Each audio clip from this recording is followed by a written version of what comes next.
ನಮಸ್ತೆ ವೀಕ್ಷಕರೇ, ನಾನು ನಿಮ್ಮ ಡಾಕ್ಟರ್ ಸೌಮ್ಯ ಶ್ರೀಶರ್, ಸಸ್ಯ ಸಂಜೀವಿನಿ ಪಂಚಕರ್ಮ ಆಸ್ಪತ್ರೆ, ಅಶೋಕವನ, ಗೋಕರ್ಣ. ನಂಬಲಿಕ್ಕೆ ಅಸಾಧ್ಯ ಆದಂತಹ ರಿಸಲ್ಟ್ಗಳು ಕೂಡ ನಮಗೆ ಬಸ್ತಿ ಚಿಕಿತ್ಸೆಯಿಂದ ಸಿಗ್ತಾ ಇದೆ. GB ಸಿಂಡ್ರೋಮ್ ನಂತಹ ಭಯಾನಕ ಕಾಯಿಲೆಗಳಲ್ಲೂ ಕೂಡ ಕೇವಲ ಬಸ್ತಿ ಚಿಕಿತ್ಸೆಯಿಂದ ವ್ಯಕ್ತಿ ಒಂದೇ ತಿಂಗಳಲ್ಲಿ ಓಡುವಷ್ಟು, ಸೈಕಲ್ ಹೊಡೆಯುವಷ್ಟು ರೆಡಿ ಆಗ್ತಾ ಇದ್ದಾನೆ.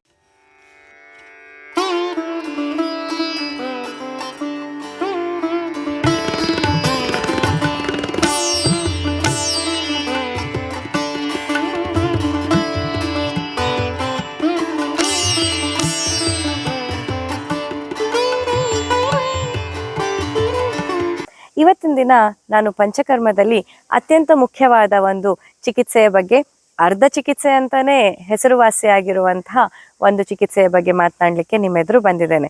ಹೌದು ವೀಕ್ಷಕರೇ, ಈಗಾಗಲೇ ಹಲವಾರು ರೀತಿಯ ಪಂಚಕರ್ಮಗಳ ಬಗ್ಗೆ ಹಾಗೂ ಅದರ ಉಪಯೋಗಗಳ ಬಗ್ಗೆ ನಾನು ನಿಮಗೆ ಮಾಹಿತಿಯನ್ನು ನೀಡಿದ್ದೇನೆ. ಇವತ್ತಿನ ದಿನ ನಾನು ಬಸ್ತಿ ಚಿಕಿತ್ಸೆ, ಏನಿದು ಬಸ್ತಿ ಚಿಕಿತ್ಸೆ ಅನ್ನೋದರ ಕುರಿತು ಮಾಹಿತಿಯನ್ನು ನೀಡಲಿಕ್ಕೆ ಬಂದಿದ್ದೇನೆ. ಹಾಗಾಗಿ ಮಾಹಿತಿಯನ್ನು ಸಂಪೂರ್ಣವಾಗಿ ಪಡಿಬೇಕಂತ ಅಂದರೆ ನೀವು ವಿಡಿಯೋವನ್ನು ಕೊನೆ ತನಕ ನೋಡಬೇಕು. ಅಷ್ಟೇ ಅಲ್ಲದೆ, ನೀವಿನ್ನು ಸಬ್ಸ್ಕ್ರೈಬ್ ಮಾಡದೆ ನಮ್ಮ ಚಾನೆಲ್ನ ನೋಡ್ತಾ ಇದ್ದಲ್ಲಿ ದಯವಿಟ್ಟು ಈಗಲೇ ಸಬ್ಸ್ಕ್ರೈಬ್ ಮಾಡಿ, ಪಕ್ಕದಲ್ಲಿ ಕಾಣ್ತಾ ಇರುವಂಥ ಬೆಲ್ ಐಕಾನ್ ಪ್ರೆಸ್ ಮಾಡಿದರೆ ನಾನು ಮುಂದೆ ಹಾಕುವಂಥ ಎಲ್ಲ ವಿಡಿಯೋಗಳ ನೋಟಿಫಿಕೇಶನ್ ಕೂಡ ನಿಮಗೆ ಲಭ್ಯ ಇರುತ್ತೆ. ಬನ್ನಿ, ಬಸ್ತಿ ಚಿಕಿತ್ಸೆ ಏನಿದು? ಈಗಾಗಲೇ ನಿಮ್ಗೆಲ್ಲರಿಗೂ ಗೊತ್ತಿರೋ ಹಾಗೆ ಪಂಚಕರ್ಮಗಳಲ್ಲಿ ವಮನ, ವಿರೇಚನ, ಬಸ್ತಿ, ನಸ್ಯ, ರಕ್ತಮೋಕ್ಷಣ ಈ 5 ಮುಖ್ಯವಾದ ಚಿಕಿತ್ಸೆಯ ಪದ್ಧತಿಗಳನ್ನು ಅನುಸರಿಸಲಿಕ್ಕಾಗತ್ತೆ. ಹಾಗಾದ್ರೆ ಇದೆಲ್ಲ 5 ಚಿಕಿತ್ಸೆಯನ್ನ ಎಲ್ಲರಿಗೂ ಮಾಡ್ತಾರಾ? ಇಲ್ಲ. ಅಥವಾ ನೀವು ಇಲ್ಲಿ ಬಂದ ತಕ್ಷಣ ಈಗ ಇಲ್ಲಿ 10 ದಿನ ಅಡ್ಮಿಟ್ ಆಗಿದ್ದೀರಿ ಅಂತಂದ್ರೆ ನಿಮಗೆ ವಮನ, ವಿರೇಚನ, ಬಸ್ತಿ, ನಸ್ಯ, ರಕ್ತಮೋಕ್ಷಣ ಇದೆಲ್ಲವನ್ನ ಮಾಡ್ತಾರಾ? ಇಲ್ಲ. ಪಂಚಕರ್ಮದಲ್ಲಿ ಹೇಗೆ ಅಂತಂದ್ರೆ ಈ 5 ಚಿಕಿತ್ಸೆನ ತೆಗೆದುಕೊಂಡ್ರೆ ಮಾತ್ರ ಪಂಚಕರ್ಮ ಮಾಡಿಸ್ಕೊಂಡ ಹಾಗಲ್ಲ. ಈ ಚಿಕಿತ್ಸೆಯಲ್ಲಿ, ಈ 5 ಚಿಕಿತ್ಸೆಗಳಲ್ಲಿ ವೈದ್ಯರು ನಿಮ್ಮ ನಾಡಿ ಪರೀಕ್ಷೆಯನ್ನ ಮಾಡಿದ ತಕ್ಷಣ ನಿಮಗೆ ಯಾವುದು ಒಳ್ಳೆಯದು, ನಿಮ್ಮ ಒಂದು ದೋಷದ ಅವಸ್ಥೆಗೆ ಅನುಸಾರವಾಗಿ ಯಾವ ಚಿಕಿತ್ಸೆ ನಿಮಗೆ ಸೂಕ್ತ ಅನ್ನೋದನ್ನ ವೈದ್ಯರು ಹೇಳ್ತಾರೆ. ಅದಕ್ಕನುಗುಣವಾಗಿ ಕೆಲವರಿಗೆ ವಿರೇಚನ ಚಿಕಿತ್ಸೆ, ಕೆಲವರಿಗೆ ಬಸ್ತಿ ಚಿಕಿತ್ಸೆ, ಇನ್ನು ಕೆಲವರಿಗೆ ವಮನ ಚಿಕಿತ್ಸೆ, ಹೀಗೆ ವೈದ್ಯರು ಡಿಸೈಡ್ ಮಾಡುವಂಥದ್ದು. ನಸ್ಯ, ರಕ್ತಮೋಕ್ಷಣ, ವಮನ, ವಿರೇಚನ ಇದರಲ್ಲಿ ಯಾವುದನ್ನ ಕೊಡ್ಬೇಕನ್ನೋದನ್ನ ನೀವು ಡಿಸೈಡ್ ಮಾಡೋ ಹಾಗಿಲ್ಲ. ವೈದ್ಯರು ಡಿಸೈಡ್ ಮಾಡಿ ನಿಮಗೆ ಹೇಳ್ತಾರೆ, ನಿಮ್ಮ ದೇಹದ ಪ್ರಕೃತಿಗೆ, ನಿಮ್ಮ ಈ ಒಂದು ದೋಷದ ಅವಸ್ಥೆಗೆ ಈ ಒಂದು ಚಿಕಿತ್ಸೆ ಸೂಕ್ತ, ಇಷ್ಟು ದಿನಗಳ ಕಾಲ ಈ ಚಿಕಿತ್ಸೆಯನ್ನ ಮಾಡಬೇಕು. ಹಾಗಾಗಿ ನೀವು ಕೇವಲ ವಿರೇಚನವನ್ನು ತೆಗೆದುಕೊಂಡ್ರೂ ಅದು ಪಂಚಕರ್ಮವೇ, ಕೇವಲ ಬಸ್ತಿ ಚಿಕಿತ್ಸೆಯನ್ನ ತೆಗೆದುಕೊಂಡ್ರು ಅದು ಪಂಚಕರ್ಮವೇ. ಈ ಎಲ್ಲಾ 5 ಕರ್ಮಗಳನ್ನ ತೆಗೆದುಕೊಂಡಾಗ ಮಾತ್ರ ಪಂಚಕರ್ಮ ಅಲ್ಲ, ಯಾವುದಾದ್ರೂ ಒಂದೇ ಚಿಕಿತ್ಸೆಯನ್ನ ತೆಗೆದುಕೊಂಡ್ರೂ ಕೂಡ ಅದು ಪಂಚಕರ್ಮವೇ. ಈ ಪಂಚಕರ್ಮ ಚಿಕಿತ್ಸೆಯಲ್ಲಿ ಬಸ್ತಿ ಅನ್ನೋ ಒಂದು ಚಿಕಿತ್ಸೆ ನಾವು ತುಂಬಾ ವ್ಯಾಪಕವಾಗಿ ಬಳಸ್ತಾ ಇರುವಂಥದ್ದು. ಅಷ್ಟೇ ಅಲ್ಲದೆ ಎಷ್ಟೊಂದು ನಂಬಲಿಕ್ಕೆ ಅಸಾಧ್ಯ ಆದಂತಹ ರಿಸಲ್ಟ್ಗಳು ಕೂಡ ನಮಗೆ ಬಸ್ತಿ ಚಿಕಿತ್ಸೆಯಿಂದ ಸಿಗ್ತಾ ಇದೆ. ಎಷ್ಟೊಂದು ವಾತ ಸಂಬಂಧಿ ಕಾಯಿಲೆಗಳಲ್ಲಿ ಹೆಚ್ಚಿನವರು ಆಯುರ್ವೇದ ಚಿಕಿತ್ಸೆಗೆ ಬರೋದೇ ಈ ಒಂದು ಗಂಟು ನೋವು, ಕುತ್ತಿಗೆ ನೋವು, ಸೊಂಟ ನೋವು, ಬೆನ್ನು ನೋವು, ಪಕ್ಷಾಘಾತ ಅಂದರೆ ಪ್ಯಾರಲಿಸಿಸ್, ಹೀಗೆ ಇಂತಹ ಸಮಸ್ಯೆಗಳಿಗೆ ಅಲ್ವಾ ಆಯುರ್ವೇದಕ್ಕೆ ಬರೋದು. ಪಂಚಕರ್ಮಗಳಲ್ಲಿ ಒಂದಾದಂತಹ ಈ ಒಂದು ಬಸ್ತಿ ಚಿಕಿತ್ಸೆ ಏನಿದೆ, ಇದನ್ನ ಸಾಮಾನ್ಯವಾಗಿ ವಾತಜ ಸಂಬಂಧಿ ಕಾಯಿಲೆಗಳಲ್ಲಿ, ವಾತ ರೋಗಗಳಲ್ಲಿ, ಸಂಧಿವಾತ, ಪಕ್ಷಾಘಾತ ಈ ರೀತಿಯಾಗಿ ವಾತ ಬಾಹುಲ್ಯ ಇರುವಂತಹ ಒಂದು ಕಾಯಿಲೆಗಳಲ್ಲಿ ನಾವು ಬಸ್ತಿ ಚಿಕಿತ್ಸೆಯನ್ನ ಬಳಸುವಂಥದ್ದು. ಹಾಗಿದ್ರೆ ಏನಿದು ಈ ಬಸ್ತಿ ಚಿಕಿತ್ಸೆ? ನಿಮ್ಗೆಲ್ಲರಿಗೂ ಗೊತ್ತಿರೋ ಹಾಗೆ ಆಯುರ್ವೇದ ಚಿಕಿತ್ಸಾ ಪದ್ಧತಿಗೆ ಜನರು ಜಾಸ್ತಿಯಾಗಿ ಯಾವ್ದಕ್ಕೆ ಬರ್ತಾರೆ? ಗಂಟು ನೋವು, ಕಾಲು ನೋವು, ಬೆನ್ನು ನೋವು, ಸೊಂಟ ನೋವು ಅಥವಾ ಪಕ್ಷಾಘಾತ ಅಂದ್ರೆ ಪ್ಯಾರಲಿಸಿಸ್, ಹೀಗೆ ಈ ಎಲ್ಲ ವಾತಜ ಸಂಬಂಧಿ ಕಾಯಿಲೆ ಎಷ್ಟೋ ಸಮಯದಿಂದನೂ ಅದಕ್ಕೆ ಆಯುರ್ವೇದವೇ ಮದ್ದು ಅನ್ನೋ ಒಂದು ಮಾತು ಪ್ರಚಲಿತದಲ್ಲಿದೆ. ಹಾಗಾಗಿ ಇಂತಹ ವಾತಜ ಕಾಯಿಲೆಗಳಲ್ಲಿ ಬಸ್ತಿ ಚಿಕಿತ್ಸೆ ಅನ್ನೋದು ಒಂದು ಮ್ಯಾಜಿಕ್ ತರ ವರ್ಕ್ ಮಾಡುತ್ತೆ. ಹೌದು, ಬಸ್ತಿ ಚಿಕಿತ್ಸೆ ಏನಿದು? ಹಾಗಿದ್ರೆ ಬಸ್ತಿ ಚಿಕಿತ್ಸೆ ಅಂತ ಅಂದರೆ ಔಷಧೀಯ ದ್ರವ್ಯಗಳನ್ನ, ಔಷಧೀಯ ತೈಲ ಇರ್ಬೋದು, ಔಷಧೀಯ ಕಷಾಯ ಇರ್ಬೋದು, ಈ ಒಂದು ಔಷಧೀಯ ದ್ರವ್ಯಗಳನ್ನ ನಿಮ್ಮ ಗುದದ್ವಾರದ ಮೂಲಕ ದೇಹದೊಳಗೆ ಹಾಕುವಂತಹ ಚಿಕಿತ್ಸಾ ಪದ್ಧತಿಗೆ ಬಸ್ತಿ ಚಿಕಿತ್ಸೆ ಅಂತ ಹೇಳ್ತೀವಿ. ಬಸ್ತಿ ಚಿಕಿತ್ಸೆಗೆ ಸಂಹಿತೆಗಳಲ್ಲಿ ಅದರ ಪ್ರಾಮುಖ್ಯತೆಯನ್ನು ಹೇಳುವಾಗ ಹೇಳ್ತಾರೆ, ಬೇರೆ ಎಲ್ಲ ಚಿಕಿತ್ಸೆಗಳನ್ನ ಒಂದು ಕಡೆ ಇಟ್ಟರೆ ಇನ್ನು ಅರ್ಧ ಭಾಗದಲ್ಲಿ ಬಸ್ತಿ ಚಿಕಿತ್ಸೆಯನ್ನೇ ಇಡ್ಬೋದು. ಇದನ್ನ ಅರ್ಧ ಚಿಕಿತ್ಸೆ, ಇದು ಅರ್ಧ ಚಿಕಿತ್ಸೆ ಅಂತ ಅಂದ್ರೆ ಇನ್ಕಂಪ್ಲೀಟ್ ಅನ್ನುವ ಅರ್ಧ ಅಲ್ಲ, ಬಾಕಿ ಎಲ್ಲ ಚಿಕಿತ್ಸೆಗಳನ್ನ ಒಂದು ಕಡೆಯಲ್ಲಿ ಹಾಕಿದ್ರೆ ಬಸ್ತಿ ಇನ್ನು ಅರ್ಧ ಭಾಗವನ್ನ ತುಂಬುವಷ್ಟು ಪ್ರಾಮುಖ್ಯತೆಯನ್ನ ಹೊಂದಿದೆ. ಇಷ್ಟೊಂದು ಪ್ರಾಮುಖ್ಯತೆಯನ್ನ ನಮ್ಮ ಸಂಹಿತೆಗಳಲ್ಲಿ ನಮ್ಮ ಆಚಾರ್ಯರು ಕೊಟ್ಟಿರುವಂಥದ್ದು. ಈ ಒಂದು ಬಸ್ತಿ ಚಿಕಿತ್ಸೆಯಲ್ಲಿ ಔಷಧಿಯನ್ನ ಗುದದ್ವಾರದ ಮೂಲಕ ದೇಹದೊಳಗೆ ಹಾಕ್ಲಿಕ್ಕೆ ಆಗತ್ತೆ. ಆಗ ನಿಮ್ಗೆ ಕೇಳುವಾಗ ವಿಚಿತ್ರ ಅನಿಸ್ಬೋದು, ಇದೇನು ಗುದದ್ವಾರದಲ್ಲಿ ಔಷಧಿಯನ್ನ ಹಾಕುವಾಗ ಅಯ್ಯೋ ಹೇಗಿರತ್ತೇನೋ, ಏನು ಪೇನ್ ಆಗತ್ತೇನೋ, ನೋವಾಗತ್ತೆ, ಕಷ್ಟ ಆಗತ್ತೆ, ಯಾವ ತರ ಇರಬಹುದು ಅಂತ ನಿಮ್ಗೆ ಕೇಳುವಾಗ ವಿಚಿತ್ರ ಅನಿಸ್ಬೋದು. ಆದ್ರೆ ನಿಜವಾಗಿ ಇದನ್ನ ತೆಗೆದುಕೊಂಡಾಗ ನಿಮ್ಗೆ ಗೊತ್ತಾಗತ್ತೆ ಇದರಲ್ಲಿ ಯಾವುದೇ ರೀತಿಯ ನೋವಿರಲ್ಲ, ಯಾವುದೇ ರೀತಿಯ ತೊಂದರೆ ಇರಲ್ಲ, ಯಾವುದೇ ರೀತಿಯ ಸಮಸ್ಯೆಯೇ ಆಗದೆ ಔಷಧಿ ದ್ರವ್ಯಗಳು ನಿಮ್ಮ ದೇಹವನ್ನ ಸೇರತ್ತೆ. ಯಾಕೆ ಅಂತಂದ್ರೆ ಬಸ್ತಿ ಚಿಕಿತ್ಸೆಯಲ್ಲಿ ನಾವು ಕೊಡುವಂತಹ ಔಷಧಿ ದ್ರವ್ಯಗಳು ನೇರವಾಗಿ ನಿಮ್ಮ ಕೊನೆಯ ಜಠರದ ಭಾಗವನ್ನ ತಲುಪತ್ತೆ. ಇದು ಯಾಕೆ ಮುಖ್ಯ ನೋಡಿ, ಹೆಚ್ಚಿನದಾಗಿ ವಾತವ್ಯಾಧಿಗಳು ಬಂದಾಗ ಗೃದ್ರಸಿ ಇರ್ಬೋದು, ಅಂದ್ರೆ ಸಯಾಟಿಕ, ಅಥವಾ ಸಂಧಿವಾತ ಇರ್ಬೋದು, ಅಂದ್ರೆ ಗಂಟು ನೋವುಗಳು, ಇಲ್ಲ ಕುತ್ತಿಗೆ ನೋವು ಇರ್ಬೋದು, ಬೆನ್ನು ನೋವು, ಈ ಎಲ್ಲಾ ಸಮಸ್ಯೆಗಳಲ್ಲಿ, ಅಥವಾ ಪಕ್ಷಾಘಾತ, ಪ್ಯಾಲಿಸಿಸ್, ಇದೆಲ್ಲ ಸಮಸ್ಯೆಗಳಲ್ಲಿ ಏನಾಗಿರತ್ತೆ, ವಾತ ಜಾಸ್ತಿ ಆಗಿರೋದ್ರಿಂದ ನಿಮ್ಮ ಅಗ್ನಿ, ಜಠರಾಗ್ನಿ ಕೂಡ ಹಾಳಾಗಿರತ್ತೆ, ನಿಮ್ಮ ಜೀರ್ಣಕ್ರಿಯೆ, ನಿಮ್ಮ ಮೆಟಬಾಲಿಸಮ್ ಕೂಡ ಹಾಳಾಗಿರತ್ತೆ. ಇಂತಹ ಸಮಯದಲ್ಲಿ ನಾವು ಅತಿಯಾದ ತೀಕ್ಷ್ಣ ದ್ರವ್ಯಗಳನ್ನ ಅಥವಾ ಜಾಸ್ತಿ ಸ್ಟ್ರಾಂಗ್ ಇರುವಂತಹ ಔಷಧಿ ದ್ರವ್ಯಗಳನ್ನ ನಿಮಗೆ ಬಾಯಿಯ ಮೂಲಕ ಕೊಟ್ಟಾಗ ಏನಾಗತ್ತೆ, ಅದು ಜೀರ್ಣಾಂಗ ವ್ಯೂಹವನ್ನ ದಾಟಿ ಹೋಗ್ಬೇಕು.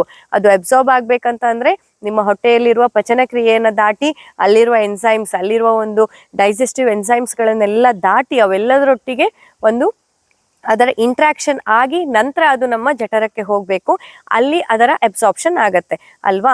ಆದ್ರೆ ಆಲ್ರೆಡಿ ಅಗ್ನಿಮಾಂದ್ಯ ಇದ್ದಾಗ ಅಥವಾ ಜೀರ್ಣಕ್ರಿಯೆ ಸರಿಯಾಗಿ ಆಗದೆ ಇದ್ದಾಗ, ಆಹಾರವೇ ಪಚನ ಆಗದೆ ಇದ್ದಾಗ ಇನ್ನು ಔಷಧಿ ಹೇಗೆ ಪಚನ ಆಗ್ಲಿಕ್ಕೆ ಸಾಧ್ಯ?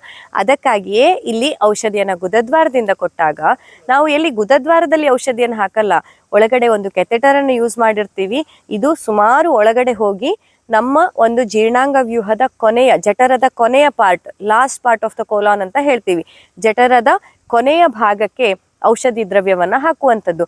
ಜಠರದ ಕೊನೆಯ ಭಾಗದಲ್ಲಿ ಏನೇನು ಕೆಲಸಗಳು ನಡೀತಾ ಇರತ್ತೆ, ಒಂದು ಯಾವ್ದಾದರೂ ಆಹಾರ ದ್ರವ್ಯಗಳು ಉಳಿದು ಹೋಗದಿದ್ರೆ, ಅದು ಸರಿಯಾಗಿ ಅಬ್ಸಾರ್ಬ್ ಆಗದೆ ಮಲಾಶಯವನ್ನ ಸೇರದಿದ್ರೆ ಅದನ್ನ ಅಬ್ಸಾರ್ಬ್ ಮಾಡ್ಕೊಳ್ಳುವಂಥದ್ದು. ಹಾಗೇನೆ ಯಾವುದಾದ್ರೂ ಟಾಕ್ಸಿನ್ಸ್ ಅನ್ನ ಹೊರ ಹಾಕುವ ಪ್ರಕ್ರಿಯೆ ಉಳಿದದಿದ್ರೆ, ಬಾಕಿ ಇದ್ದದಿದ್ರೆ ಅವುಗಳಲ್ಲಿ ಆ ಟಾಕ್ಸಿನ್ಸ್ ಅನ್ನ ಹೊರ ಹಾಕುವಂಥ ಇವೆರಡು ಕೆಲಸಗಳು ಜಠರದ ಕೊನೆ ಭಾಗದಲ್ಲಿ ಆಗ್ತಾ ಇರತ್ತೆ, ಅಬ್ಸಾರ್ಪ್ಷನ್ ಮತ್ತೆ ಸೆಕ್ರಿಷನ್.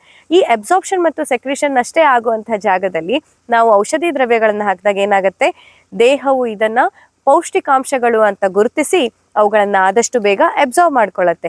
ಹಾಗೆ ಅವು ಅಬ್ಸಾರ್ಬ್ ಆದ ತಕ್ಷಣದಲ್ಲಿಯೇ ಆ ಔಷಧಿ ದ್ರವ್ಯಗಳು ಏನ್ ಮಾಡುತ್ತೆ, ದೇಹದಲ್ಲಿ ಇರುವಂತಹ ಟಾಕ್ಸಿನ್ಸ್ ಗಳನ್ನ ಹೊರ ಹಾಕುವ, ಅಂದ್ರೆ ಸೆಕ್ರಿಷನ್ ಆಫ್ ದ ಟಾಕ್ಸಿನ್ಸ್, ಆ ಕೆಲಸಗಳನ್ನ, ನಮ್ಮ ದೇಹದಲ್ಲಿರುವಂತಹ ದೋಷಗಳನ್ನ ಹೊರ ಹಾಕುವ ಕೆಲಸವನ್ನ ಈ ಔಷಧಿ ದ್ರವ್ಯಗಳು ಮಾಡುತ್ತೆ. ಹಾಗಾಗಿ ಜಠರದ ಕೊನೆಯ ಭಾಗದಲ್ಲಿ, ನಮ್ಮ ಜೀರ್ಣಾಂಗ ವ್ಯೂಹದ ಕೊನೆಯ ಭಾಗದಲ್ಲಿ ಈ ಔಷಧಿ ದ್ರವ್ಯಗಳು ಹೋಗಿ ಅಲ್ಲಿ ಅದು ಸಂಪೂರ್ಣವಾಗಿ ಅಬ್ಸಾರ್ಬ್ ಆಗತ್ತೆ. ಅದೇ ರೀತಿಯಲ್ಲಿ ದೋಷಗಳನ್ನು ಹೊರ ಹಾಕುವಲ್ಲಿ ಇದು ಸಹಾಯ ಮಾಡುತ್ತೆ. ಅಷ್ಟೇ ಅಲ್ಲದೆ ಜಠರದ ಕೊನೆಯ ಭಾಗವನ್ನು ನಾವು ಏನ್ ಹೇಳ್ತೀವಿ, ವಾತದ ಸ್ಥಾನ ಅಂತ ಹೇಳ್ತೀವಿ. ಅಂದ್ರೆ ವಾತ ದೋಷಕ್ಕೆ, ಈಗ ಪ್ರತಿಯೊಂದು ದೋಷಕ್ಕೂ ನಮ್ಮ ದೇಹದಲ್ಲಿ ಅದರದೇ ಆದ ಜಾಗಗಳಿದಾವೆ. ಅಂಥದ್ರಲ್ಲಿ ಜಠರದ ಕೊನೆಯ ಭಾಗವನ್ನು ನಾವು ವಾತ ದೋಷದ ಸ್ಥಾನ ಅಂತ ಹೇಳ್ತೀವಿ. ಆ ಜಾಗದಲ್ಲಿ ನಾವು ಔಷಧಿ ದ್ರವ್ಯಗಳನ್ನ, ಅಂದ್ರೆ ವಾತ ಸ್ಥಾನವನ್ನ, ಮೂಲ ಸ್ಥಾನವನ್ನೇ ನಾವು ಚಿಕಿತ್ಸೆ ಕೊಡೋದ್ರಿಂದ ಏನಾಗತ್ತೆ, ವಾತದೋಷ ಇಡೀ ದೇಹದಲ್ಲಿ ಕಂಟ್ರೋಲಿಗೆ ಬರುತ್ತೆ. ಈಗಾಗಲೇ ನೀವು ಕೇಳಿರ್ಬಹುದು, ನಮ್ಮ ಮಾಡರ್ನ್ ಸೈನ್ಸ್ ಅಲ್ಲಿ ನಾವು ಗಟ್ ಬ್ರೈನ್ ಥಿಯರಿ ಅಂತ ಬಂದಿದೆ. ಅಂದ್ರೆ ಇದರ ರಿಮೋಟ್ ಕಂಟ್ರೋಲ್, ಇಡೀ ದೇಹದ ಒಂದು ರಿಮೋಟ್ ಕಂಟ್ರೋಲ್ ನಮ್ಮ ಗಟ್ಟಲ್ಲಿ ಇದೆ, ನಮ್ಮ ಜಠರದಲ್ಲಿ ಇದೆ ಅನ್ನೋ ಒಂದು ಅಂಶ ಹಲವಾರು ರಿಸರ್ಚ್ ಆರ್ಟಿಕಲ್ಗಳ ಮೂಲಕ ಹೊರಬಿದ್ದಿದೆ. ಇಂತಹ ಒಂದು ಗಟ್ ಬ್ರೈನ್ ಅಂತ ಏನ್ ಹೇಳ್ತೀವಿ, ಅದು ಏನೂ ಅಲ್ಲ, ಅದೇನ್ ಹೇಳಿ, ನಮ್ಮ ವಾತ ಸ್ಥಾನ, ವಾತದೋಷದ ಮುಖ್ಯ ಸ್ಥಾನವೇ ನಮ್ಮ ಜಠರದ ಕೊನೆಯ ಭಾಗ. ಈ ಭಾಗಕ್ಕೆ ಚಿಕಿತ್ಸೆಯನ್ನು ಕೊಡೋದ್ರಿಂದ, ಈ ಭಾಗದಲ್ಲಿ ಔಷಧಿಗಳನ್ನ ಹಾಕೋದ್ರಿಂದ ಇಡೀ ದೇಹಕ್ಕೆ ವಾತದೋಷವನ್ನ ಶಮನ ಮಾಡಲಿಕ್ಕೆ, ವಾತದೋಷವನ್ನ ಗುಣಪಡಿಸ್ಲಿಕ್ಕೆ ಸಾಧ್ಯ ಆಗತ್ತೆ. ಹಾಗಾಗಿ ಇಲ್ಲಿ ನಾವು ಸಸ್ಯ ಸಂಜೀವಿನಿಯಲ್ಲಿ ಈಗಾಗಲೇ ಎಷ್ಟೊಂದು ಜನರಲ್ಲಿ ಬಸ್ತಿ ಚಿಕಿತ್ಸೆಯಿಂದ ಆಗುವಂತಹ ಒಂದು ಪರಿಣಾಮವನ್ನ ನೋಡಿದ್ದೇವೆ. ಬಸ್ತಿ ಚಿಕಿತ್ಸೆಯಿಂದ ಬರುವಾಗ ಹೊತ್ಕೊಂಡು ಬಂದಂತಹ ಪ್ಯಾಲಿಸಿಸ್ ಒಬ್ಬ ರೋಗಿ 2-3 ದಿನದಲ್ಲೇ ನಡಿಲಿಕ್ಕೆ ಶುರು ಮಾಡ್ತಾನೆ. ಬರುವಾಗ ವೀಲ್ ಚೇರ್ ಅಲ್ಲಿ ಬಂದಂತಹ ಮೊಣಕಾಲು ನೋವಿನ ವ್ಯಕ್ತಿ ನಡೆದಾಡ್ಲಿಕ್ಕೆ ಶುರು ಮಾಡ್ತಾನೆ. ಅಷ್ಟೇ ಯಾಕೆ, GB ಸಿಂಡ್ರೋಮ್ ನಂತಹ ಭಯಾನಕ ಕಾಯಿಲೆಗಳಲ್ಲೂ ಕೂಡ ಕೇವಲ ಬಸ್ತಿ ಚಿಕಿತ್ಸೆಯಿಂದ ವ್ಯಕ್ತಿ 1 ತಿಂಗಳಲ್ಲಿ ಓಡುವಷ್ಟು, ಸೈಕಲ್ ಹೊಡೆಯುವಷ್ಟು ರೆಡಿ ಆಗ್ತಾ ಇದ್ದಾನೆ. ಹೀಗೆ ಬಸ್ತಿ ಚಿಕಿತ್ಸೆ ಅನ್ನೋದು ಅತ್ಯಂತ ಅದ್ಭುತವಾದ ಒಂದು ಕೆಲಸವನ್ನ ವಾತರೋಗಗಳಲ್ಲಿ ಮಾಡುತ್ತೆ. ವಾತರೋಗಗಳಲ್ಲಿ ಯಾವುದೇ ರೀತಿಯ ನೋವಿರ್ಬೋದು, ಅದು ನಿಮ್ಮ ದೇಹದಲ್ಲಿ, ಈಗ ಅಲೋಪತಿಯಲ್ಲಿ ನಾವು ಹೇಳುವಾಗ ಫೈಬ್ರೋಮಯಾಲ್ಜಿಯಾ ಅಂತ ಹೇಳ್ತಾರೆ, ಫೈಬ್ರೋಮಯಾಲ್ಜಿಯಾಗೆ ಟ್ರೀಟ್ಮೆಂಟೇ ಇಲ್ಲ ಅಂತ ಹೇಳ್ತಾರೆ. ಬಟ್ ಬಸ್ತಿ ಚಿಕಿತ್ಸೆಯಿಂದ ನಾನು ಆತ್ಮವಿಶ್ವಾಸದಿಂದ ಹೇಳ್ತಾ ಇದ್ದೇನೆ, ಫೈಬ್ರೋಮಯಾಲ್ಜಿಯಾದಂತಹ ಕಾಯಿಲೆಗಳಲ್ಲಿ ಕೂಡ, ಅಥವಾ ಇಡೀ ದೇಹದಲ್ಲಿ ಇರುವಂತಹ ನೋವು, ಅದು ಯಾವುದೇ ರೀತಿಯ ನೋವಿರ್ಬೋದು, ನಿಮ್ಮ ದೇಹದಲ್ಲಿ ಒಂದು ಚಲನೆಗೆ ನೋವಾಗ್ತಾ ಇದೆ, ಯಾವುದೇ ಒಂದು ಅಂಗಾಂಗವನ್ನ ಚಾಲನೆ ಮಾಡುವಾಗ ನೋವಾಗ್ತಾ ಇದೆ, ಅಥವಾ ನಿಮ್ಮ ದೇಹದ ಯಾವುದೇ ಭಾಗದಲ್ಲಿ ನೋವು ಇದೆ ಅಂತಾದರೆ ಆ ನೋವನ್ನು ನಾವು ಬಸ್ತಿ ಚಿಕಿತ್ಸೆಯ ಮೂಲಕ ಖಂಡಿತವಾಗಿ ಸಂಪೂರ್ಣವಾಗಿ ಗುಣ ಮಾಡಲಿಕ್ಕೆ ಸಾಧ್ಯ ಇದೆ. ಅಷ್ಟೇ ಅಲ್ಲದೆ ಕ್ಯಾನ್ಸರ್ ರೋಗದಲ್ಲಿ ಕೂಡ ನಾವು ಪಂಚಗವ್ಯ ಒಂದು ಚಿಕಿತ್ಸೆಯನ್ನು ಕೊಡ್ತೇವೆ, ಅದರೊಟ್ಟಿಗೆ ಬಸ್ತಿ ಚಿಕಿತ್ಸೆಯನ್ನು ಪ್ಲಾನ್ ಮಾಡ್ತೀವಿ. ಬಸ್ತಿ ಚಿಕಿತ್ಸೆಯನ್ನು ಪಂಚಗವ್ಯ ಥೆರಪಿಯೊಟ್ಟಿಗೆ ಸೇರಿಸಿ ಕೊಟ್ಟಾಗ ಇನ್ನೇನು 1 ತಿಂಗಳು ಕೂಡ ಬದುಕಲ್ಲ ಅಂತ ಹೇಳಿದ ಎಷ್ಟೋ ಕ್ಯಾನ್ಸರ್ ಪೇಷಂಟ್ಸ್ಗಳು ಇವತ್ತಿಗೂ ಗುಣಮುಖರಾಗಿ ಆರೋಗ್ಯವಾಗಿದ್ದಾರೆ. ತಮ್ಮ ದಿನನಿತ್ಯದ ಚಟುವಟಿಕೆಗಳನ್ನು ಲವಲವಿಕೆಯಿಂದ ಮಾಡಿಕೊಂಡು ಓಡಾಡ್ತಾ ಇದ್ದಾರೆ. ಹೀಗೆ ಬಸ್ತಿ ಚಿಕಿತ್ಸೆ ಅನ್ನೋದು ನಮ್ಮ ಆಚಾರ್ಯರು ನಮಗೆ ಕೊಟ್ಟಿರುವಂತಹ ಒಂದು ವರದಾನವೇ ಸರಿ. ಆಯುರ್ವೇದ ಈ ಒಂದು ಬಸ್ತಿ ಚಿಕಿತ್ಸೆಯನ್ನು ಕೊಟ್ಟಿರೋದ್ರಿಂದ ಎಷ್ಟೋ ಕ್ರಾನಿಕ್ ಡಿಸಾರ್ಡರ್ಗಳಲ್ಲಿ, ಎಷ್ಟೋ ಕರುಳು ಸಂಬಂಧಿ ಕಾಯಿಲೆಗಳಲ್ಲಿ, ಕರುಳಿನ ಹುಣ್ಣು, ಏನೇ ಔಷಧಿ ಮಾಡಿದ್ರು, ಯಾವುದೇ ಚಿಕಿತ್ಸೆ ಮಾಡಿದ್ರು, ಎಷ್ಟೋ ಕಂಡೀಷನ್ಸ್ ಅಲ್ಲಿ ಶಸ್ತ್ರಚಿಕಿತ್ಸೆಯನ್ನು ಮುಗಿಸಿ ಗುಣ ಆಗದೆ ಬಂದಂತಹ ರೋಗಿಗಳಲ್ಲಿ ಕೂಡ ಈ ಒಂದು ಪಿಚ್ಚಾಬಸ್ತಿ, ಆಯುರ್ವೇದದಲ್ಲಿ ಪಿಚ್ಚಾಬಸ್ತಿ ಅನ್ನೋ ಒಂದು ಕಾನ್ಸೆಪ್ಟ್ ಇದೆ. ಇದು ಬಸ್ತಿ ಚಿಕಿತ್ಸೆ, ಗುದದ್ವಾರದ ಮೂಲಕ ಔಷಧಿಯನ್ನು ಹಾಕುವಂಥದ್ದು. ಪಿಚ್ಚಾಬಸ್ತಿಯನ್ನು ಮಾಡಿದಾಗ ಯಾವುದೇ ರೀತಿಯ ಕರುಳಿನ ಹುಣ್ಣಿರಲಿ, ಯಾವುದೇ ರೀತಿಯ ಕರುಳಿನ ಸಮಸ್ಯೆ ಇರಲಿ, ಅದು ಖಂಡಿತ ಗುಣ ಆಗತ್ತೆ. ಕರುಳನ್ನ ಸಂಪೂರ್ಣವಾಗಿ ಗುಣಪಡಿಸ್ಲಿಕ್ಕೆ ಸಾಧ್ಯ ಇದೆ. ಇನ್ನು ತನಕ ಗುಣವೇ ಆಗಲ್ಲ ಅಂತ ಹೇಳುವಂಥ, ಅಥವಾ ನೀವು ಎಲ್ಲಿಯೇ ಬೇಕಾದ್ರೆ ಹೋಗಿ ಬಂದಿರಿ, ಯಾವುದೇ ಆಸ್ಪತ್ರೆಗಳಲ್ಲಿ ಇದನ್ನ ಗುಣಪಡಿಸ್ಲಿಕ್ಕೆ ಸಾಧ್ಯ ಆಗಿಲ್ಲ ಅಂತ ಹೇಳಿರ್ಬೋದು, ಆದ್ರೆ ಆಯುರ್ವೇದದಲ್ಲಿ ಇದು ಸಾಧ್ಯ ಇದೆ, ಬಸ್ತಿ ಚಿಕಿತ್ಸೆಯಲ್ಲಿ ಇದು ಸಾಧ್ಯ ಇದೆ. ಹಾಗಾಗಿ ಕರುಳ ಸಂಬಂಧಿ ಎಲ್ಲಾ ಕಾಯಿಲೆಗಳಲ್ಲಿ ನಿಮ್ಮ ದೇಹದಲ್ಲಿರುವಂತಹ ಯಾವುದೇ ನೋವಿರ್ಬೋದು, ಕುತ್ತಿಗೆ, ಕೈ, ಕಾಲು, ಬೆನ್ನು, ಯಾವುದೇ ನೋವುಗಳಿರ್ಬೋದು, ಈ ನೋವಿನ ಒಂದು ಕಂಡೀಷನ್ಸ್ ಅಲ್ಲಿ ಬಸ್ತಿ ಚಿಕಿತ್ಸೆ ಅನ್ನೋದು ಒಂದು ಅದ್ಭುತವಾದ ವರ. ನೀವು ಬಸ್ತಿ ಚಿಕಿತ್ಸೆಯನ್ನು ತೆಗೆದುಕೊಂಡಾಗ ಈ ಬಸ್ತಿ ಚಿಕಿತ್ಸೆ ಕನಿಷ್ಠ ಪಕ್ಷ 8 ದಿನ ಇಲ್ಲ 16 ದಿನ, ಇನ್ನು ತುಂಬಾ ಹಳೆಯದಾದ ರೋಗ ಹಾಗೂ ತುಂಬಾ ಜಾಸ್ತಿ ಇರುವಂತಹ ರೋಗದಲ್ಲಿ ನಾವು 30 ದಿನಗಳ ತನಕ ಕೂಡ ಕೊಡ್ತೀವಿ. ಈ ಒಂದು ಬಸ್ತಿ ಚಿಕಿತ್ಸೆಯನ್ನು ನೀವು ತೆಗೆದುಕೊಳ್ಳೋದ್ರಿಂದ ಸಂಪೂರ್ಣವಾಗಿ ನೋವಿನಿಂದ ನೀವು ಒಂದು ಗುಣಮುಖರಾಗಬಹುದು. ಅಷ್ಟೇ ಅಲ್ಲದೆ ಕರಳ ಸಂಬಂಧಿ ಯಾವುದೇ ಕಾಯಿಲೆಗಳಿದ್ರೂ ಕೂಡ ನೀವು ಅದನ್ನ ಸಂಪೂರ್ಣವಾಗಿ ಗುಣ ಮಾಡ್ಕೊಳ್ಬಹುದು. ಹಾಗಾದ್ರೆ ಇನ್ಯಾಕೆ ತಡ?